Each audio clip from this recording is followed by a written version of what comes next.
중국에 관심 있는 국내 투자자들이나 아니면 우리 기업들은 이 쌍순환 전략을 그러면 어떻게 해석을 해야 될까요?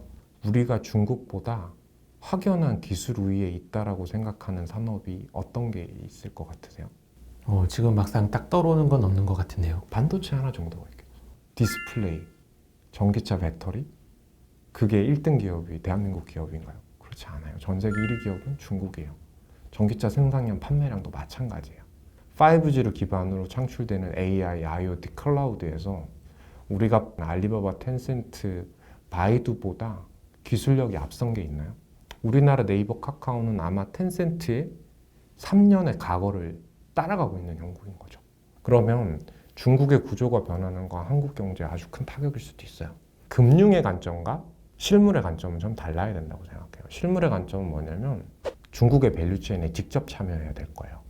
그래서 기술 우위를 이어갈 수 있는 산업들에 대해서는 산학의 협력들이 상당히 중요해질 겁니다. 금융의 관점에서 바라본다면 그간 중국의 고성장은 한국의 관점에서 본다면 제조업에서 실익을 얻었어요. 그래서 우리는 중국에서 이해도나 친숙도나 중국 경제에 대한 정통한 사람들이 많죠. 그게 산업에서 일어난 일이죠. 근데 제가 투자자들한테 물어보면 대한민국은 중국 금융시장에 대해서 얼마나 알고 있습니까? 라고 물어보면 대답이 망설여지죠. 쌍순환 이후에 중국의 구조 변화에서 우리가 얻어야 된 실익이 가장 큰 부분은 중국의 금융시장에 진출하거나 중국의 금융자산의 실익을 통해서 배당과 시세 차익의 이익을 얻어야 될 거라고 저는 생각이 듭니다. 중국 투자에 대한 전망을 좀 어떻게 보시는지요? 지난 30년 이상의 중국의 주가지수를 그려놓은 건데요. 가운데 선이 추세선이에요. 근데 이 추세선을 따라가면서 중국은 우상향하면서 변동성을 키워가고 있는데 대한민국 주식 투자자들은 중국이 좋을 때 들어가죠. 그래서 중국에 대한 저 뾰족 솟아있는 두 개의 상단에 대한민국이 가장 많은 자금이 들어가서 투자자들한테 장기 투자를 권유하게 되는, 강요하게 되는, 핍박하게 되는 트라우마가 남은 거죠. 중국은 또 다른 방법으로 성장에 대한 대안을 만들어내고 거기서 수요를 촉진해 나갔다는 거죠. 그래서 오히려 추세선 밖으로 빠져있는 우리가 모두가 우려했던 구간이 중국의 투자를 가장 높게 바라보는 기대 수익률을 가져갈 수 있는 구간이었죠. 그래서 중국을 인식하는 방법, 그럼 저 밑에서 살려면 뭐죠? 인내가 중요한 게 아니라 시장에 대한 이해가 중요한 겁니다. 그리고 두 번째가 뭐냐면 중국 투자의 대부분은 상해종합지수나 CSI 300의 인덱스로 장기 투자하는 방식이에요. 그걸 뜯어 고쳐야 돼요. 두 번째 차트를 제가 하나 준비했는데 이게 뭐냐면 코스피의 지난 몇십 년간의 경험을 상해종합지수로 적어놓은 거예요. 코스피가 100에서 1000을 가고 그리고 1000에서 2000을 가는데 20년에 가까운 시간이 걸렸어요. 근데 이 1000을 가서 행보하는 이 20년에 가까운 시간이 한국의 고성장 구간이었어요. 그러면 한국이 고성장할 때 20년을 기다려서 주가지수 2배를 먹으면 성공한 투자자인가요? 아니죠. 바보죠. 그때 한국에 성장하는 SK, 삼성전자를 샀으면 어땠을까요? 20배, 30배의 수익률을 거둘 수 있는 거죠. 고성장하는 나라에 주가지수를 투자하는 것만큼 잘못된 전략은 없어요. 중국은 우리의 성장률의 2배가 넘는 성장을 하는 나라예요. 한국에서 5% 성장하면 성장산업이에요. 근데 중국에서 5% 성장하면요, 성장률을 하회하는 하향산업입니다. 중국에서는 15%, 20%는 성장해야 성장산업이라는 이야기를 해요. 우리는 중국의 주가지수에 장기 투자하는 우를 범하는 게 아니라 한국보다 훨씬 더 높은 성장에 있는 중국의 성장 산업들을 사나가는 전략을 가져가야 되는 거죠. 해외 투자의 리스크를 줄이는 방법은 자산을 다변하는 거예요.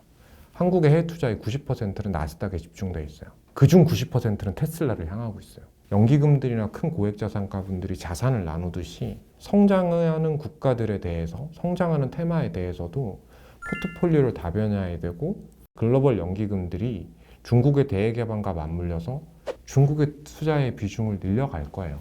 그래서 저희도 중국의 투자에 대한 비중이 늘어가는 건 하나의 트렌드가 될 거고 투자에 대한 전략 정도가 급격하게 수정돼야 되지 않을까라는 생각을 하고 있습니다. 네, 그럼 쌍순환 전략과 연관해서 연구원께서 보시는 중국 내 가장 유명한 산업 분야와 아니면 기업들 어떤 종목들을 좀 유심히 보시는지 궁금합니다. 저희는 뭘 보고 투자를 하고 있냐라고 보면 저희는 14차 5개년 계획에 수혜 테마들에 집중을 하고 있어요.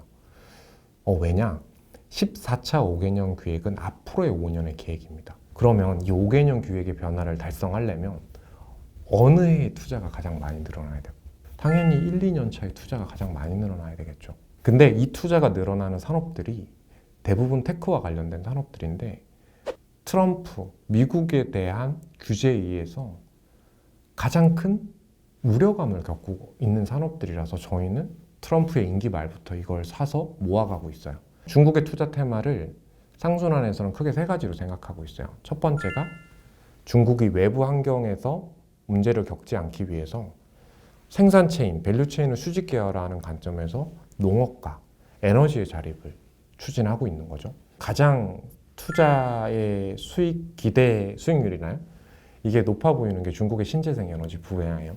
그리고 두 번째가 이제 신형 인프라인데 결국은 테크를 이야기하는 거예요. 그래서 중국의 4차 산업의 밸류 체인에 있는 기업들을 이야기하는 거고 중국이 전기차가 좋겠다는 건 알겠는데 BYD는 비싸 보이고 니오의 중국의 나스닥에 상장되어 있는 전기차 3인방도 비싸 보이는데 이거 어떻게 해야 되지? 홍콩과 나스닥에 이런 ETF들이 정말 많이 상장돼 있어요. 예전에는 중국 투자 그러면 중국이 좋아 보인다 그러면 CSI 300 ETF를 사거나 CSI 300 레버리지를 사는 경우가 많은데 기대 수익률은 테마에서 더 많이 나오겠죠. 앞으로 중국에 대한 투자를 늘려가시고 저희 의견에 동의하시는 부분이 있으시면 이쪽 부분에 기업의 리스트들이나 혹은 ETF의 리스트들을 보면서 중국 투자의 비중을 점진적으로 늘려가시면서 안정적인 투자에 혹은 올해 수익의 상당 부분을 중국에서 좀 거두셨으면 하는 바람입니다. 네, 쌍순환 전략이 본격화된다면 중국 경제도 상당한 변화가 예상되는데요. 오늘 말씀 듣고 많은 투자자분들이 중국에 대해서 좀 더 이해하는 그런 시간이 되었으면 좋겠습니다. 네, 오늘 말씀 감사합니다. 네.